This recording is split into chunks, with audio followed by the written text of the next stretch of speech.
This is Space Funeral, and yeah, it's pretty weird, but that's kind of the point of it, I think, and the story is built around that. But more importantly, it's short and sweet, which is exactly what I was looking for. See, I've been playing a lot of long and time-consuming games, so I wanted something where I just went in, got an experience, an adventure, and I'd go through it and be done. And I got exactly that and more in Space Funeral. The game takes about an hour and 20 minutes to finish on average, but every single minute of that has something enjoyable, something interesting, and multiple times during my playthrough I laughed out loud. It's an RPG Maker game by one guy, or girl, I don't know. Kinda like Undertale, but not as fleshed out. Battle system, items, walk around, talk to NPCs and get a funny dialogue. An RPG Maker game.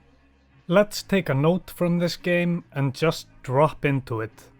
Space Funeral starts with a very cold open. You spawn in your house, you can just walk out and do whatever, but you should operate under the rule of talking to every NPC in RPG Maker games. So, you talk to the... zombie?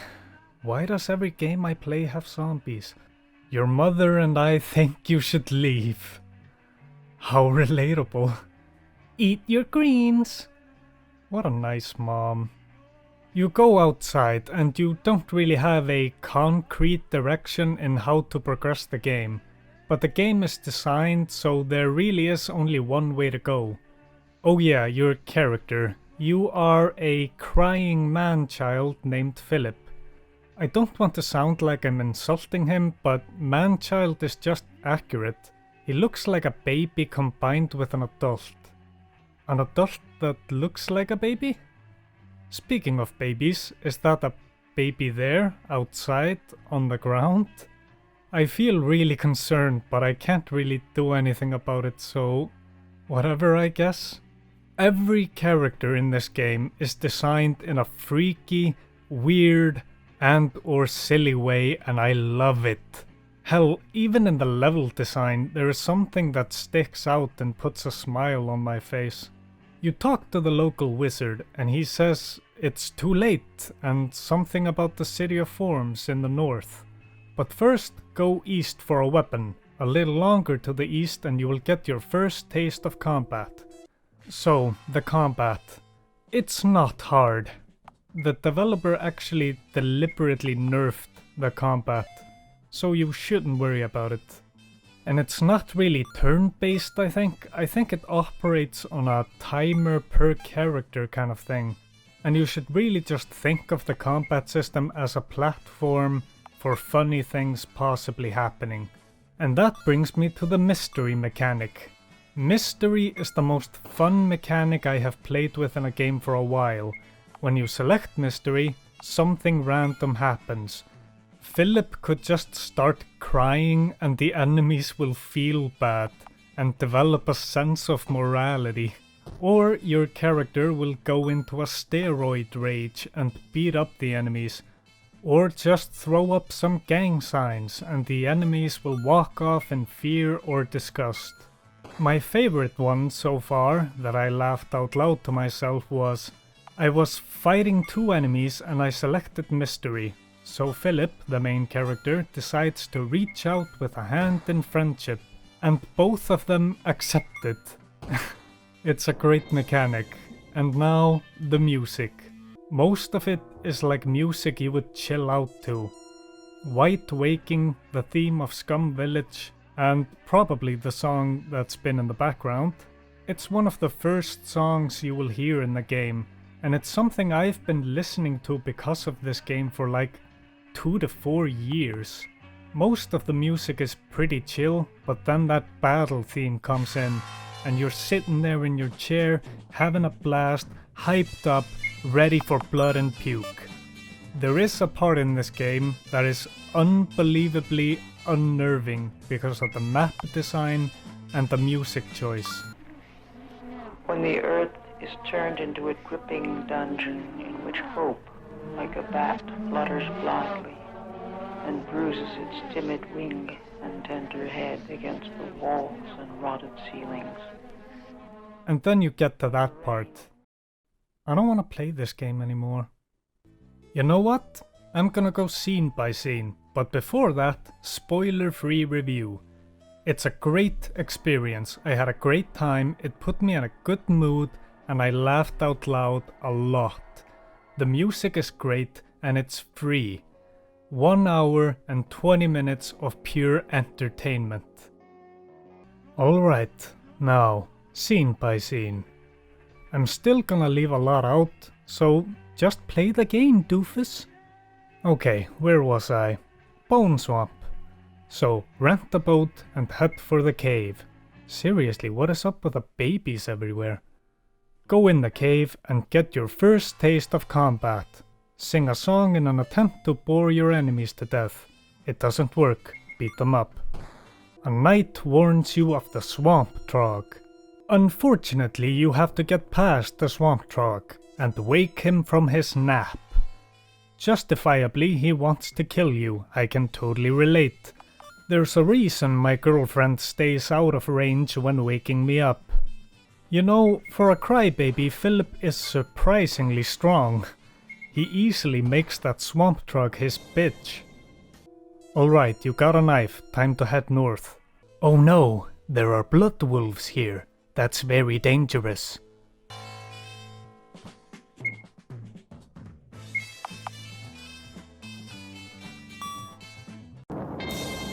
Or maybe not. A mysterious letter. Read it.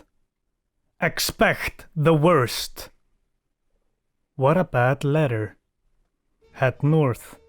You worms! You slime! Your barbaric ways are no match for the leg horse! Yes. Leg horse. I gotta say, you cringing puss is without a doubt the greatest insult I will ever see. You fight alongside Leghorse, and now you have a great ally in the coming battles. I mean, you're both headed in the same direction anyway. So off we go. What the heck is that? Why is it coming towards me? Oh, of course, yes. A ground shark. Leghorse, you are just a real piece of guy, you know. They head to the blood docks, and oh, hi there. You know, it's a weird game when this guy is the most normal looking thing here. You buy a ticket for the boat and set sail. I thought I was in a cutscene, but I actually can move, and I just waited for like a minute for no reason. And tender head against the walls and rotted ceilings. Yeah, this is that part.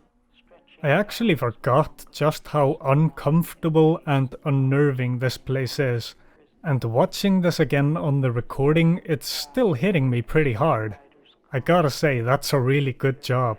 Most horror games don't even achieve that for me. You find the wizard in this hellhole. Leghorse of course talks to him first. Then you talk to him, and he asks to drink your blood. I'm pretty sure this constitutes sexual harassment, old man. The first time meeting the guy, and the first thing he wants to do is suck on you. So you leave, and again Leghorse decides to follow you. I mean, lead you to the destination. Also, he senses a great evil in the cavern. Oh, is there something worse in here than the old guy who wanted to suck me off?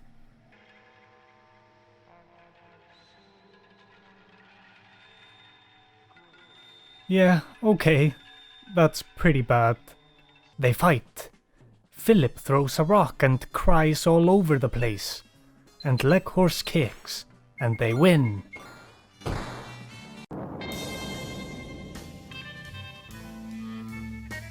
Welcome to Malice. We have many goods and criminals. I am Hurl the Stone. My motives are unknown. Turns out criminals have taken over Malice, and they won't let you leave the town. So you're gonna have to find the guy in charge and speak to him. With your fists. But before that, a shopping spree. Philip is gonna need fresh PJs to fight the boss of a criminal organization. Merchants aren't very happy with you when you sell them stuff. I think that actually might be an understatement. Philip has found the wizard Yorm in his grimy cave.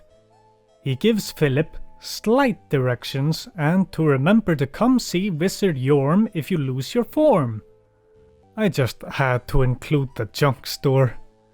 These are actually useful items, but I just love these guys. Buy your worthless shit!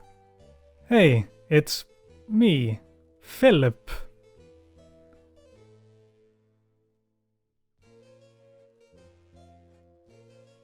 You talk to Tell the Way, and he tells you the way, so you go to the mine. Turns out the old mine has my jam. I can't help but bob up and down on my chair. Of course, that reference is in here. Yep, those are criminals and a bomb talk. It's just time to accept this stuff. I'm mad as hell and not going to take it anymore. He sounds like me when I play a AAA video game. Philip makes his way through the criminals and floating skulls that crumble at the sound of a word of power, and makes his way to the fortress. And now, the most daunting task a young Philip could face, an RPG Maker puzzle. But it's easy, don't even have to activate the brain really. Maybe I should have activated my brain, Jesus. Philip is now past the puzzle and must fight crime. Rip the Blood, king of crime, who has spent his life looking for the mystical gem. It's time for a glorious battle.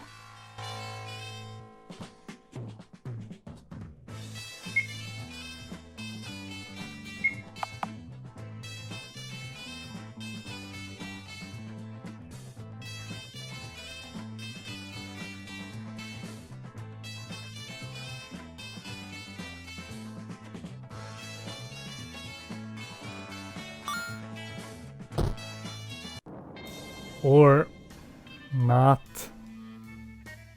It's right there on the ground. How did you not find this? Leghorse requests the Djinn to return him to his true form. But the Djinn tells him that Leghorse is in his true form now. But he can travel to the City of Forms and purify the corruption. Philip, however, asks for happiness, and receives a copy of Crossing the Rivers of You, actualizing your self-potential in 30 days or less. But he also turns Philip into a fish. Philip has lost his form and must consult the wizard Yorm. 200 rubles to turn back into the crybaby.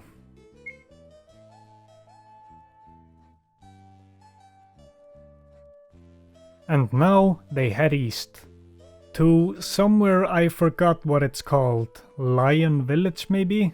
Yeah, we go to Lion Village, but there isn't much reason to be here, except to take a rest and buy new equipment. Onward, eastly! We arrive upon Leghorse's home. Leghorse was originally Prince Horus, who ruled the land with his brother Dag. But it all changed into this nightmare world. But wait, they get attacked by Future Boy. They fight and kill Future Boy. But wait, Future Boy was actually Horus's brother Dag. What a travesty. Oh well. The fuck is that? Oh, a Mome Beast. You know, they ain't so scary once you kill them. Jesus, they just barrel straight towards you. Snow frogs suddenly died. I guess you could say they croaked. Ha ha ha. Fucking goddamn it. What do you do, Dracula? I like to drink blood. And smoke the weed. Finally, the City of Forms. Now we can cleanse the corruption. We go in and find the greatest evil of all. An artist. Named Moon. So, Moon was seeking perfection in all things. So, Moon came here, to a city of perfect form, and it destroyed Moon, because nothing Moon could create would ever compare to a city of perfect form. And compared to the perfect form, Moon was just a piece of trash. So, Moon corrupted the city, because perfection left everyone impotent. But even now, in this mockery, it's still not enough for Moon. Moon wants to change the world again. Moon is very obsessive, so you gotta kill Moon.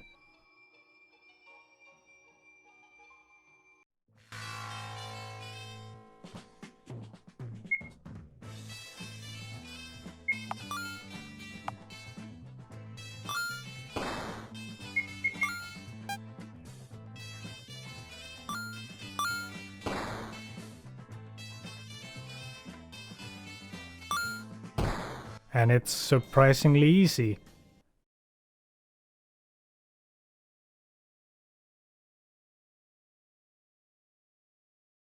Then, the art style changes into something more standard in RPG Maker games. And that's Space Funeral. So what's the moral here? Chasing perfection is bad? You shouldn't compare yourself to others? Sure, yeah, one of those two. This is a very new format to me. I have no idea what I'm doing. Not just this video, but life in general. But I hope you enjoyed this video. I had fun making it and playing Space Funeral. And if there's one message that I wanna leave you with, it's this. Space Funeral was made by one person, and it has given hours of enjoyment to people throughout the world. And if you have an artistic idea, a great video idea, a great game idea, or something else, then please do it. Even if you don't have an idea and just want to do it, then absolutely go for it. If people don't like what you eventually make, then that's fine, as long as you do. Plus, you will do better next time. I spent years not making the videos I wanted to make, and now I'm just angry that I wasted all this time not doing it, not going for it. So, go for it. You might think to yourself that no one will like it, but you're probably wrong about that. You never know unless you try. Eat your greens. Out of 10.